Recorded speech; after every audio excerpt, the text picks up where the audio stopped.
ठीक है, screen share कर देता हूं मैं पहले आप लोगों के साथ। तो स्क्रीन आई बिलीव विजिबल है सभी को। ठीक है, थोड़ा साइज में बढ़ा देता हूं, इसका जूम कर देते हैं।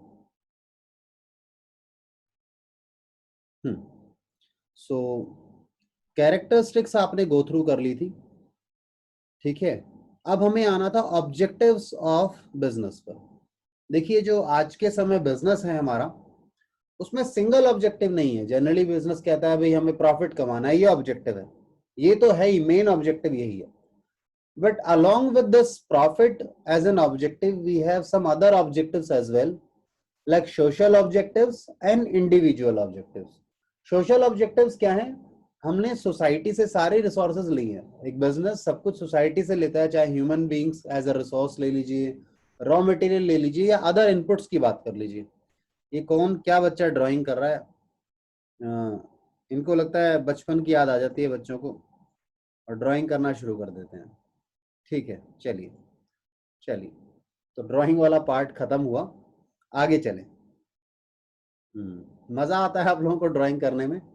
हाँ, स्टार्ट कर देता है बच्चा कि चलो मैं तो स्टार्ट कर ही देता हूँ। हाँ, तो मल्टीपल ऑब्जेक्टिव्स की बात मैं कह रहा था आपको कि बिजनेस का एक सिंगल ऑब्जेक्टिव नहीं है आज के समय। दो प्राइमरी ऑब्जेक्टिव यही है, प्रॉफिट, अर्निंग, बट इसके साथ में कुछ इनडायरेक्ट ऑब्जेक्टिव्स भी हैं। सो ये इकोनॉमिक ऑब्जेक्टिव जो है ना, ये प्राइमरी ऑब्जेक्टिव होते हैं, ये प्राइमरी है। बट इसके अलावा कुछ इनडायरेक्टली भी, या सेकेंडरी कह लीजिए, सेकेंडरी ऑब्जेक्टिव्स भी हैं आपके पास। और ये सेकेंडरी ऑब्जेक्टिव्स जो हैं आपको हेल्प करते हैं। क्या हेल्प करते हैं? Help to achieve your primary objectives. आपके प्राइमरी ऑब्जेक्टिव्स को अचीव करने में ये आपकी हेल्प करते हैं। सेकेंडरी एक्टिविटीज लाइक मैंने कहा सोशल ऑब्जेक्टिव्स। सोशल ऑब्जेक्टिव्स में आपके लिए क्या है? आप सोसाइटी के लिए क्या करेंगे? ठीक है, आपको सोसाइटी का ध्यान रखना है, आपके कंज्यूमर्स का ध्यान रखना है, सप्लाईज वगैरह, बाहर वाले लोगों का, क्योंकि इनडायरेक्टली आपकी इमेज वैसी बनती है जैसी आप बनाते हैं। तो सोसाइटी में आप जैसी इमेज बनाएंगे, अकॉर्डिंगली आपको उसके बेनिफिट मिलते हैं। समझे? अकॉर्डिंगली आपको उसके बेनिफिट्स मिलेंगे। तो इनडायरेक्टली जब आपकी एक अच्छी इमेज बनेगी मार्केट में, तो ऑब्वियसली आपके कस्टमर बढ़ेंगे, और कस्टमर बढ़ेंगे तो प्रॉफिट्स बढ़ेंगे। वहीं दूसरी तरफ आपके जो ह्यूमन ऑब्जेक्टिव्स है, ये जो लिखा है हमने यहाँ ह्यूमन ऑब्जेक्टिव्स, ह्यूमन कह लीजिए या पर्सनल ऑब्जेक्टिव्स कह लीजिए, ये आपके एम्प्लॉइज से रिलेट करते हैं। Satisfaction, satisfaction of your employees. आपको अपने एम्प्लॉइज के लिए भी काम करना होगा, क्योंकि अल्टीमेटली आपके एम्प्लॉइज तो ऑर्गेनाइजेशन के लिए काम करेंगे। तो अगर आपके एम्प्लॉइज सेटिस्फाइड हैं, if you are taking care of them, तो आपको इनडायरेक्टली वो भी एक गुड प्रोडक्टिविटी के रूप में मिलता है कि वो अच्छी प्रोडक्टिविटी देंगे, अपनी तरफ से बेस्ट करने की कोशिश करेंगे। पर कब? जब आप उनका ध्यान रख रहे हैं। तो हमने मल्टीपल ऑब्जेक्टिव्स में यही देखा कि ऑर्गेनाइजेशन का एक सिंगल ऑब्जेक्टिव नहीं रख सकते, they have to go with multiple objectives. अब ये मल्टीपल ऑब्जेक्टिव्स की कैटेगरी मैंने आपको बताया, 3 कैटेगरी है हमारे पास। 3 तरह के ऑब्जेक्टिव्स की कैटेगरी है, ध्यान देना। ये ऑब्जेक्टिव नहीं है, इसके अंदर सब हेड है, ये कैटेगरीज है। इकोनॉमिक ऑब्जेक्टिव्स होंगे आपके, ठीक है, उसके अलावा आपका सोशल ऑब्जेक्टिव्स है, और ह्यूमन या फिर पर्सनल ऑब्जेक्टिव्स। आइए वन बाय वन इन सबको गो थ्रू करते हैं और समझते हैं क्या है एग्जैक्टली यहाँ पर। देखिए जी, सबसे पहले बात करें आप इकोनॉमिक ऑब्जेक्टिव्स की। So economic objectives, the objectives relate to the direct income of yours, जो आपकी सेल्स से, आपकी इनकम से, मनी से रिलेटेड आपकी जो है। तो इकोनॉमिक ऑब्जेक्टिव्स की बात करें तो सबसे पहले देखिए, इन्होंने प्रॉफिट को सेकंड नंबर दिया। देखिए, profit as an objective secondary है। इकोनॉमिक ऑब्जेक्टिव में भी सबसे पहले कौन आता है? सर्वाइवल। सर सर्वाइवल मतलब, देखिए, जब हम एक बिजनेस को स्टार्ट करते हैं, ठीक है, जब एक बिजनेस स्टार्ट होता है, तो वहां पर ऑनर यानी कि बिजनेसमैन पहले कमाने के बारे में नहीं सोचता, पहले वो अपने आप को स्टैब्लिश करने के बारे में सोचता है कि किसी तरीके से मार्केट में मैं पैर जमा लूं, ठीक है, अपने आप को स्थापित कर लूं, कमा तो मैं लूंगा। एक बार अगर मेरी एंट्री हो गई, एक बार मैं थोड़ा सा एडजस्ट हो गया मार्केट के अंदर, तो फिर मैं आगे कमा लूंगा। तो the very first step which the owner has to go through is survival. Market में किसी तरीके से सर्वाइव कर जाए, चाहे प्रॉफिट अभी जीरो हो जाए, नो प्रॉफिट नो लॉस की सिचुएशन हो, पहले वो सर्वाइवल के बारे में सोचता है। वंस ये सर्वाइवल वाला स्टेज पूरा हो जाता है, when he has established himself in the market, तो फिर अगला स्टेप जो है वो प्रॉफिट की तरफ। ठीक है, तो पहला स्टेप क्या है बेटा? सर्वाइवल है, जो बेसिक है। सर्वाइव ही नहीं कर रहे तो प्रॉफिट के बारे में बात, यहाँ ग्राहक ही नहीं आ रहा है आपके, तो इतना % प्रॉफिट कमाना है, तो पहले ग्राहक आए, सेल्स वगैरह थोड़ी बहुत चालू हो तब जाके प्रॉफिट की बात करेंगे। और प्रॉफिट को भी हमने कहा मोस्ट इंपॉर्टेंट है, ऐसा नहीं कहा कि इंपॉर्टेंट नहीं है, बट प्राइमरीली पहले सर्वाइवल आता है और फिर प्रॉफिट आता है हमारा ऑब्जेक्टिव, इकोनॉमिक ऑब्जेक्टिव्स में। अच्छा, अब आपने प्रॉफिट अच्छे कमाने शुरू कर दिए, अब आप क्या सोचते हैं? जब आपके अच्छे प्रॉफिट्स हो जाते हैं, बढ़िया क्लाइंट्स मिल जाते हैं आपको, अब आप सोचते हैं ग्रोथ एंड एक्सपेंशन का। अब आप बिजनेस को बढ़ाना चाहते हैं, तो इकोनॉमिक ऑब्जेक्टिव में ही पहला सर्वाइवल, दूसरा प्रॉफिट, और तीसरा क्या है जी आपके पास? Growth and expansion. ये तीसरा ऑब्जेक्टिव है कि बिजनेस जब एक अपने आप की अपनी अच्छी इमेज बना लेता है मार्केट में, तो वो अपने एक्सपेंशन की तरफ जाता है और बढ़ना चाहता है वो। ये 3 ऑब्जेक्टिव है मेन आपके इकोनॉमिक ऑब्जेक्टिव्स। यहां तक आपने इन इकोनॉमिक ऑब्जेक्टिव्स में किसी को कुछ पूछना है, कोई डाउट क्वेरी है तो मुझे प्लीज बताइए आप लोग, मैं वेट कर रहा हूं आपकी क्वेरीज का।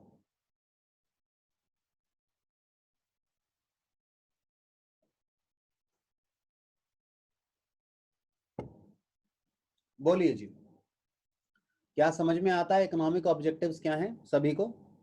आगे चल सकता हूं या अभी रुकना है इस पर? एक बार रीड कर लीजिए अगर रीड करना चाहें तो।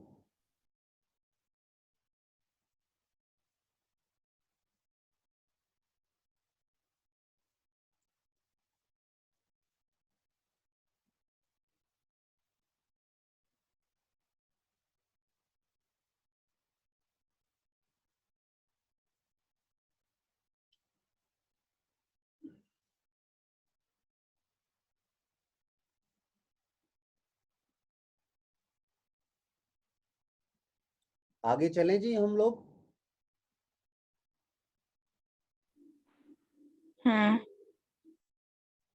चलिए, नेक्स्ट हम बात करते हैं आपके अगले ऑब्जेक्टिव की, और आपका अगला ऑब्जेक्टिव है सोशल ऑब्जेक्टिव्स। यानी आपने सोसाइटी के लिए सोशली जो आपको जिस तरीके जो आपके ऑब्जेक्टिव्स हैं, ठीक है ना, उन पर ध्यान देना होता है। वेरी इंपॉर्टेंट, मैंने कहा ये डायरेक्टली आपके बिजनेस को इफेक्ट नहीं करते, बट इनडायरेक्टली ये आपको इफेक्ट करते हैं। डायरेक्ट रिलेशन नहीं है सेल्स पर इनका, बट इनडायरेक्टली ये बहुत ज्यादा प्रभाव डालते हैं। तो आपको सोसाइटी के लिए भी कुछ करना होगा, आपके साथ जो लोग इंटरेक्ट कर रहे हैं उनके लिए भी कुछ करना होगा, उनके बारे में भी सोचना होगा, बिकॉज वो आपको प्रभावित करते हैं। ठीक है, अगर आप उनके साथ अच्छा करेंगे तो ऑब्वियसली है आपके साथ भी क्या होगा जी? अच्छा ही होगा। चलिए, supply of desired quality products. आपको डिजायर्ड क्वालिटी यानी जैसा डिमांड है, एज पर द डिमांड या फिर रिक्वायरमेंट ऑफ कस्टमर। तो जैसा प्रोडक्ट कस्टमर चाहता है वैसे प्रोडक्ट आपको बनाने होंगे। ठीक है, जो क्वालिटी आपसे एक्सपेक्ट की जाती है वैसा आपको प्रोडक्ट बनाना होगा, तब आपके प्रोडक्ट की मार्केट में इमेज अच्छी होगी, तब आपका प्रोडक्ट बिकेगा। ठीक है, तो आप अब यहाँ पे अपने कंज्यूमर्स की तरफ, कस्टमर्स पर फोकस कर रहे हैं, तो ध्यान दीजिए आपका कस्टमर आपसे क्या एक्सपेक्ट करता है, चाहे वो बिफोर सेल्स सर्विसेज हो या आफ्टर सेल्स सर्विसेज हो या आपके प्रोडक्ट से रिलेटेड चीजें हो। आपको उसमें जैसी उनकी अपेक्षा है आपसे, उपेक्षा है, और जैसा वो चाहते हैं आपसे, ठीक है, कि भाई ऐसा होना चाहिए, तो आप उससे उन चीजों को पूरा करने की कोशिश कीजिए। This is one of your objective under social objectives. Next we are moving to second part, second objective under social category. It says avoidance of unfair trade practices. Unfair मतलब बैड प्रैक्टिसेस कह लीजिए, आप इनको bad कह लीजिए। Illegal तो मैं नहीं कहूंगा, इलीगल भी हो सकते हैं, कई बार इलीगल प्रैक्टिसेस होती हैं जो कि कानून मना करता है पर लोग करते हैं। जैसे एमआरपी से ज्यादा रेट पर सेल करना। आपने देखा होगा कई जगह पर आज के समय भी कोरोना की सिचुएशन में भी कुछ लोग क्या कह रहे हैं कि पीछे से ही महंगा आ रहा है। पीछे से महंगा कुछ नहीं आता, यही आप और मैं ही महंगा कर देते हैं। कंपनी कभी भी एमआरपी से ज्यादा में नहीं बेचेगी आपको। और अगर कोई बेच भी रहा है तो आपको उसकी कंप्लेंट करनी चाहिए, ठीक है। तो ये क्या है, अनफेयर ट्रेड प्रैक्टिसेस हैं, ठीक है। मिलावट करना, नकली सामान दे देना, ठीक है, ये अच्छी ट्रेड प्रैक्टिसेस नहीं है। तो आपको एज ए बिजनेसमैन इस तरह की प्रैक्टिसेस में, इस तरह की एक्टिविटीज में इन्वॉल्व नहीं होना चाहिए। क्या मेरी बात समझ में आती है आपको बेटा? जैसे एडल्ट्रेशन है, मिलावट है, काला बाजारी है, ठीक है, स्टॉक करके रख लेना है आपने, लोगों से ज्यादा चार्ज करना, ये सब क्या है, अनफेयर ट्रेड प्रैक्टिसेस हैं। तो आपको अनफेयर ट्रेड प्रैक्टिसेस में नहीं जाना है। यू शुड अवॉइड देम, आपको उनमें नहीं जाना चाहिए, बिकॉज इससे आपकी मार्केट इमेज खराब होती है। So this is that becomes another social objective कि बिजनेस को इस तरीके से करना चाहिए काम। क्या समझ में आता है अनफेयर ट्रेड प्रैक्टिसेस आप लोगों को क्यों अवॉइड करना चाहिए? ये रीजन तो आपको समझ में आ ही जाएगा, बट पहले ये पता होना चाहिए कि क्या क्या चीजें अनफेयर है, जो फेयर नहीं है, जो उचित नहीं है, अनुचित नहीं होना चाहिए, ठीक है। देखिए एक बार इसको और मुझे बताइए, कुछ पूछना है यहाँ पे इन दोनों पॉइंट में आपने, तो फिर आगे चलना चाहूंगा मैं, बताइए।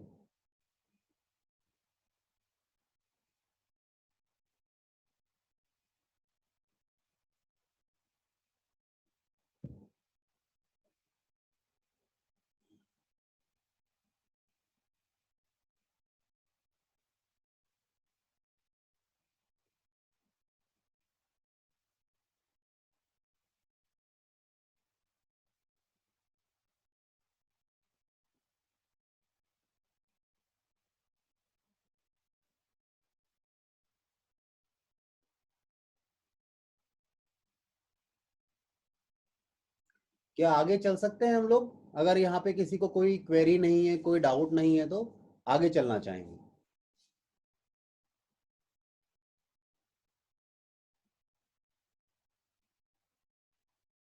बता दीजिए एक बार, मैं आगे चल सकता हूँ? कोई जवाब? Yes sir. Okay, thank you बेटा।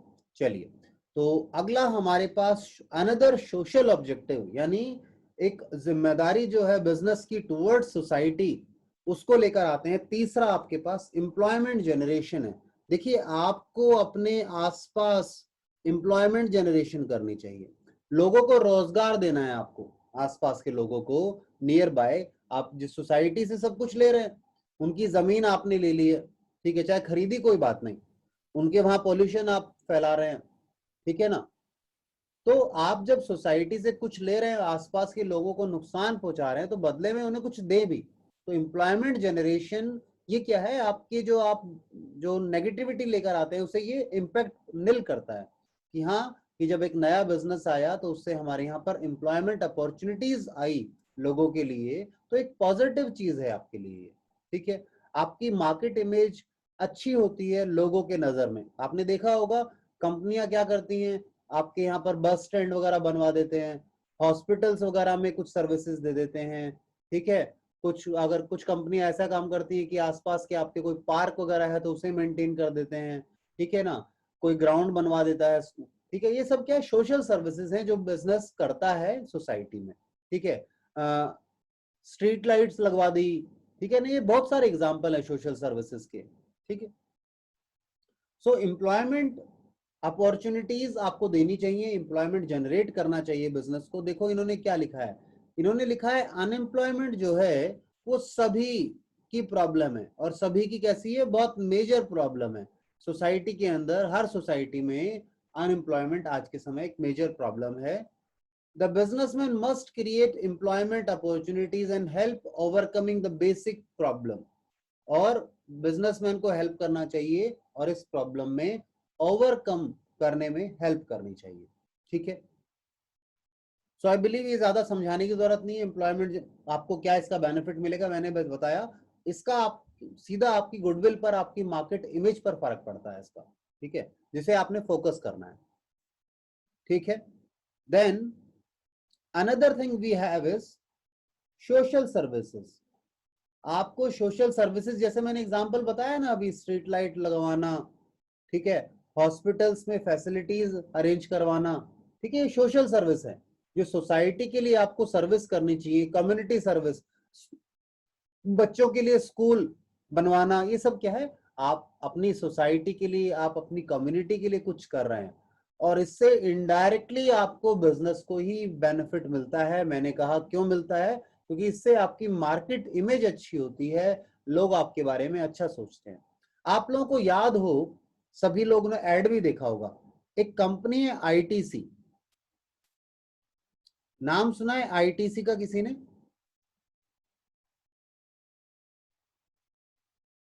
Yes sir. आईटीसी का एक ब्रांड है क्लासमेट। आप लोग बच्चे हैं, रजिस्टर्ड नोटबुक्स लेते हैं क्लासमेट के ना?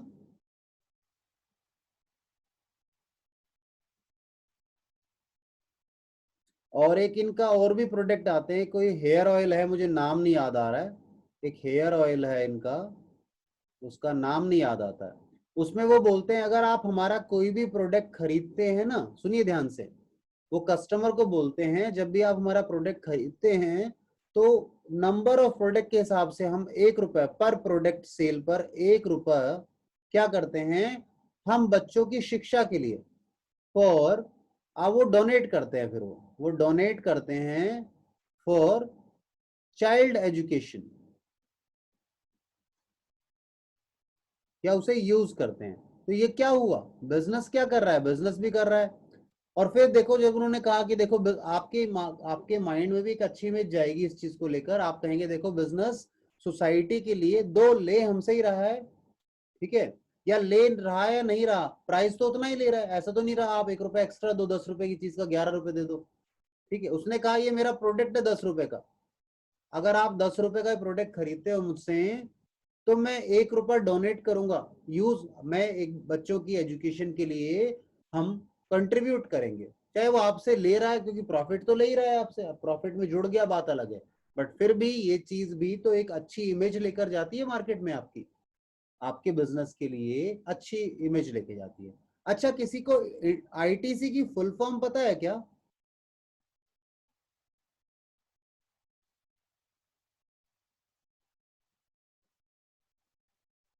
किसी को फुल फॉर्म पता हो आईटीसी की? आज देख के बताना मुझे, आप लोगों का होमवर्क है, आईटीसी की फुल फॉर्म मुझे देख के बताएंगे आप।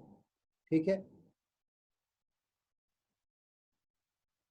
चलिए, तो सोशल सर्विस में और भी बहुत सारी कंपनियां हैं, आईटीसी का मैंने नाम ले दिया, टाटा भी बहुत काम करता है इसमें, रिलायंस वगैरह भी करते हैं, सभी करते हैं। ठीक है, सोशल सर्विसेज करते हैं। और आज के समय तो मैं बताऊं आपको, ये जो सोशल सर्विस है इसका नाम मैंने क्या बोला अभी, एक टेक्निकल वर्ड मैंने बोला था, कॉर्पोरेट सोशल रिस्पॉन्सिबिलिटी।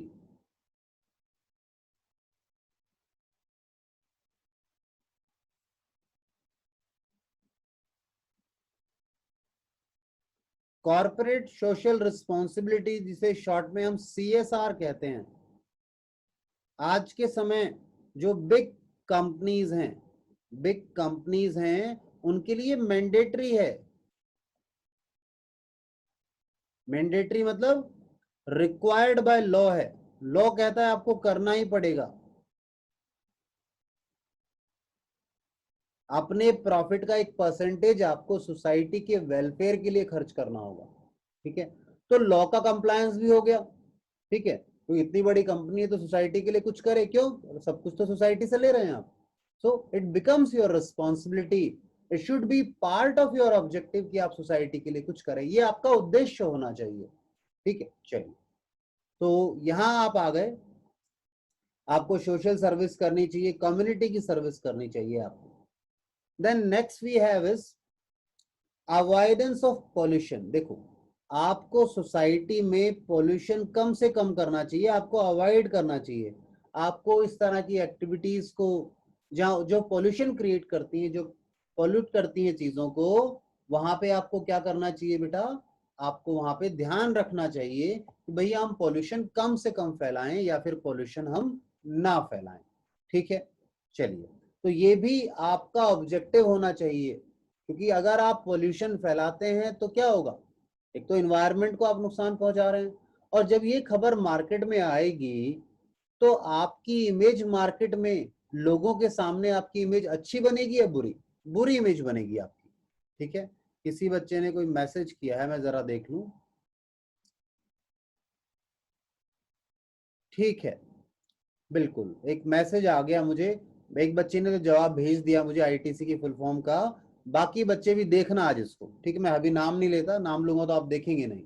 चलिए, तो वापस आइए, अवॉइडेंस ऑफ पॉल्यूशन। आपको पॉल्यूशन वाली एक्टिविटीज को बंद करना चाहिए। क्यों? इससे आपकी मार्केट इमेज खराब होती है। मार्केट इमेज क्यों? भाई आप एनवायरनमेंट को पॉल्यूट कर रहे हैं, तो ऐसी चीजों को अवॉइड करना चाहिए आपको। ठीक है, चलिए, आपको एनवायरनमेंट फ्रेंडली होना पड़ेगा, क्योंकि सोसाइटी तभी आपको सपोर्ट करेगी। ठीक है, अदरवाइज जनरल सोसाइटी या आम लोग आपके अगेंस्ट में हो जाएंगे, और अगेंस्ट आपको बाइकआउट कैसे करेंगे वो लोग? वो बाइकआउट कैसे करते हैं? आपके प्रोडक्ट्स को खरीदना बंद करेंगे वो लोग। ठीक है, और प्रोडक्ट्स जब कोई खरीदेगा नहीं, यानी मार्केट में उसकी डिमांड कम हो जाएगी, और डिमांड जब कम हो जाएगी तो आप पर क्या दिक्कत आएगी बताओ? क्या प्रॉब्लम आएगी आपके ऊपर? कोई सोचता है इस चीज को? भाई आप फिर सर्वाइवल, प्रॉफिट नहीं हो पाएगा, प्रॉफिट नहीं हो पाएगा, आपको तो सर्वाइवल की दिक्कत आ जाएगी, आप सर्वाइव नहीं कर पाएंगे। तो सोशल ऑब्जेक्टिव्स पर बिजनेस इसलिए ध्यान देता है क्योंकि सोशल ऑब्जेक्टिव्स इनडायरेक्टली आपके इकोनॉमिक ऑब्जेक्टिव्स को अफेक्ट करते हैं। ठीक है, चलिए, ये बात हो गई। इसके बाद आते हैं हम लोग आगे ह्यूमन ऑब्जेक्टिव्स पर। मेरे सोशल ऑब्जेक्टिव्स खत्म हो गए, आपने सोसाइटी के लिए कुछ करना है, and that becomes your social objective. अब आते हैं इंडिविजुअल ऑब्जेक्टिव। इंडिविजुअल कह लो, इन्होंने ह्यूमन और पर्सनल बोला है, एक इंडिविजुअल भी लिख सकते हैं आपको यहाँ पे, इनका नाम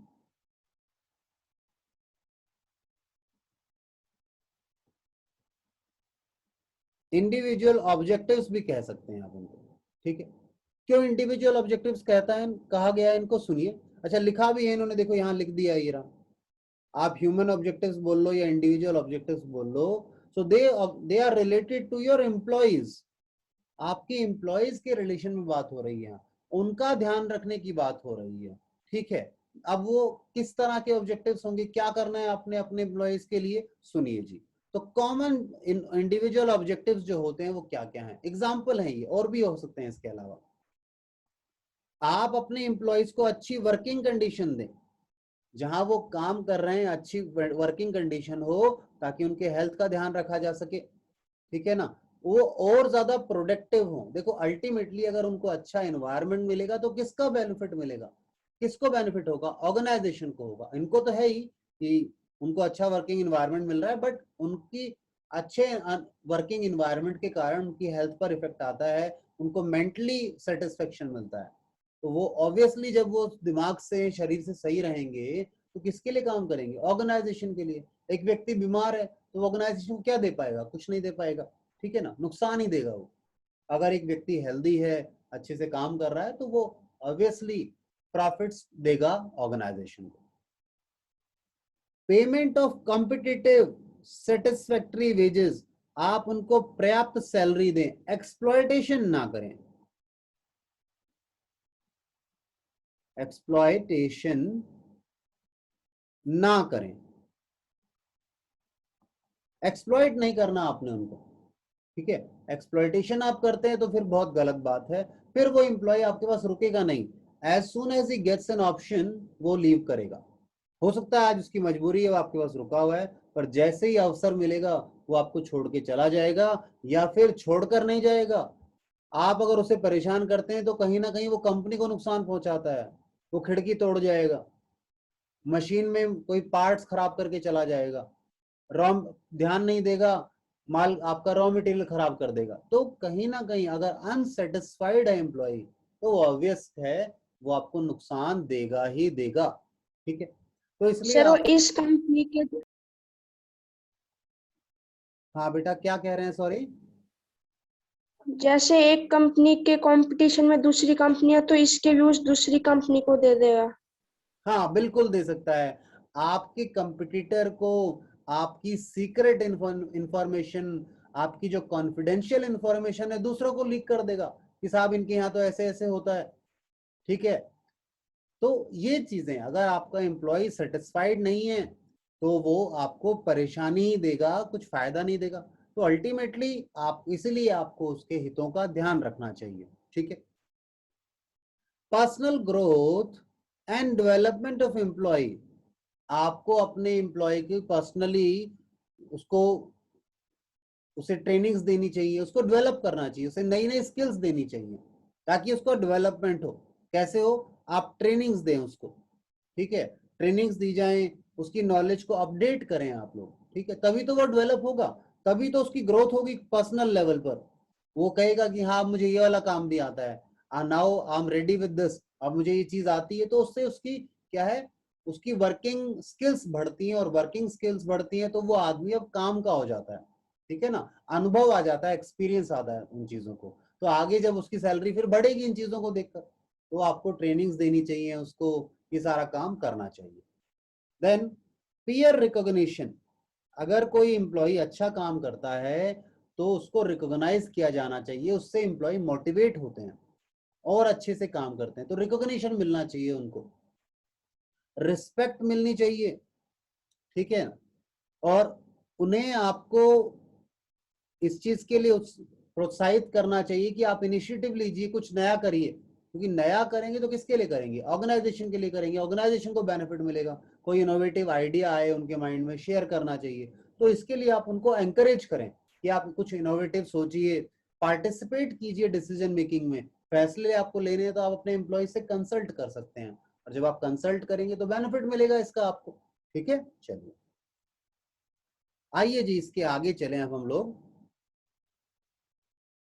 प्रोवाइडिंग स्पेशल बेनिफिट्स, आप अपने एम्प्लॉयज को कुछ खास बेनिफिट्स भी दे सकते हैं, ताकि उसको अटैचमेंट लगे, उसे अपनापन लगे आपके साथ, उसे लगे कि कंपनी मेरे बारे में, बिजनेस मेरे बारे में सोचता है।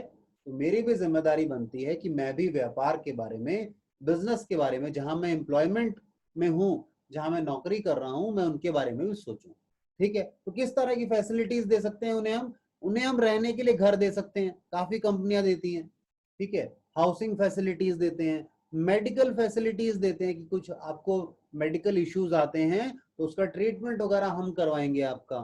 ठीक है, फ्री एजुकेशन मिलती है बच्चों को, बच्चों के लिए कहते हैं अगर आपके बच्चे हैं तो उनकी पढ़ाई का खर्चा हम उठाएंगे। तो अल्टीमेटली वो जो पेमेंट दे रहे हैं आपकी सैलरी है, क्योंकि आपने भी तो अपने बच्चों को पढ़ाना है। ये बेसिक चीजें हैं। हेल्थ इश्यू सबके साथ आते हैं, रहना सभी को है, तो उनका इस तरह की फैसिलिटीज आप दे सकते हैं। बताइए यहां तक आपको बातें समझ में आई या नहीं आई? Yes sir.